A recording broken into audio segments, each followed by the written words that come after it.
the channel. So this is our YouTube channel where we try to do educational pieces in a fun manner. We answer some of the most basic questions and some of the hot topics when it comes to aesthetics. So today, let's talk about nasolabial folds.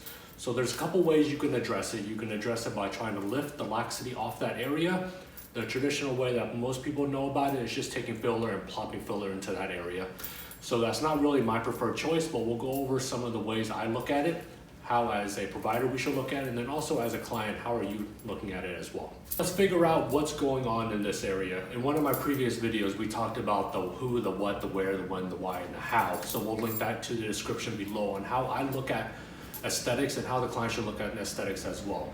So when we lose, or let's just say when we age, we lose bone, we lose fat, and we lose collagen. Bone and fat are our volume systems. Collagen is what keeps our skin nice, firm, and taut and lifted.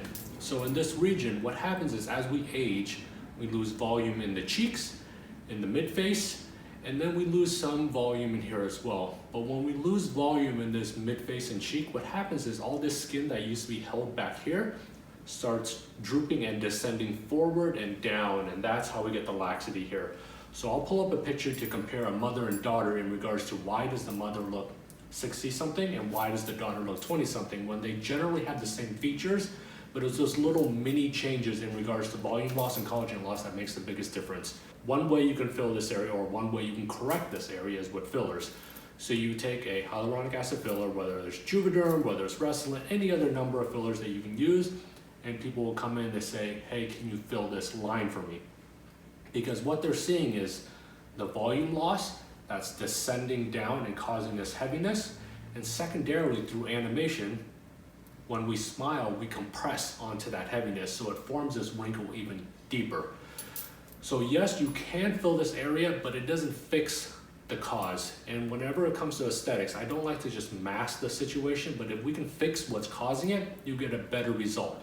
So if we stick to just fillers, what we do is we fill the mid-face, we fill the lateral cheek to lift and elevate the tissue off of this area. So one way you can look at it, or one way I show you here in the office, is if you smile, you can see it elevates the cheeks and it makes you look more youthful. And that's kind of what you're trying to do. Give back volume strategically. One, you're correcting the sculpture of the face, and then secondarily, you're fixing what you're trying to correct there. So fill this first, mid-face, lateral cheek. Once you've hit your endpoint, then you can come in and take filler to spot fill this. Another reason you don't want to just fill this central area is because in a typical face, your volume systems are on the outside.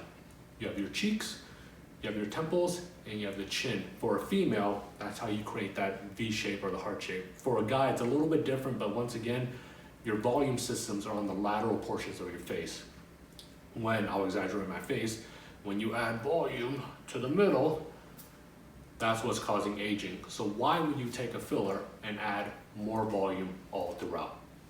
That's how you correct it or assist the situation when it comes to nasolabial or small lines with filler.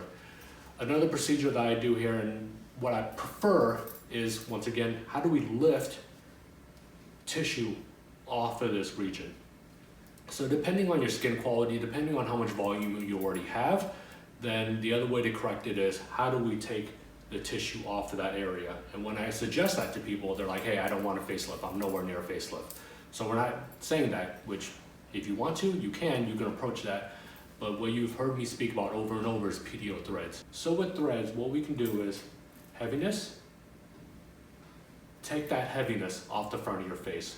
So what did we say? We said correct the issue first. So lift the heavy tissue off the front of your face. Then you can take filler to spot fill and blend.